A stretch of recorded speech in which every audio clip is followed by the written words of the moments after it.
Ngayong araw ay ating bisitahin ang kauna-unahan at pinakasikat na tourist spot dito sa Rangayen Alamada. Walang iba kundi ang The Tent City.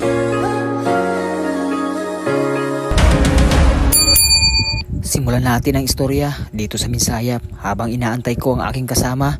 Umaga pa lang, naramdam ko na ang napakainit na klima ngayong araw, kung kaya't naisip namin magpalamig. Rangayen Alamada ang naisip naming lugar. Pero bago kami bumiyahe, kailangan din namin magpagas dahil malayo-layo din ang aming destinasyon ngayon. Nasa biyahe pa lang pero excited na kaming masilayang muli ang kauna-unahan at pinakasikat na tourist attraction dito sa Rangayen Alamada. Alam kong di na to bago sa paningin at pandinig ng mga tao, pero ano nga ba ang rason? Bakit hanggang ngayon binabalik-balikan ito ng mga turista? Yan ang ating tutuklasin ngayon. Pagdating namin sa lugar, sa kalsada pa lang bumungad na kaagad ang napakagandang tanawin, buhat ng napakagandang pine tree sa gilid ng kalsada. Nandito tayo sa Tent City. So, sobrang ganda dito sa Tent City.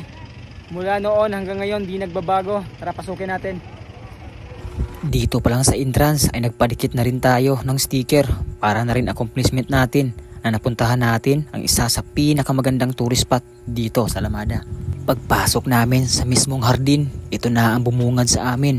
Napakagandang tanawin, buhat ng napakagandang bulaklak na namumulaklak na tila sila'y nagagalak na sila'y lapitan. Mula noon hanggang ngayon, ang The Tent City ay hindi lamang nakikilala sa naggagandahang bulaklak at overlooking na tanawin, kundi pati na rin sa napakalamig na klima. Dito rin mismo binansagang Little Baguio dahil madalas itong binabalot ng makapal na ulap. Di nga lang natin nasilayan ngayon dahil mataas ang haring araw. Pero ganun pa man, ramdam ko pa rin ang yakap ng malamig na hangin.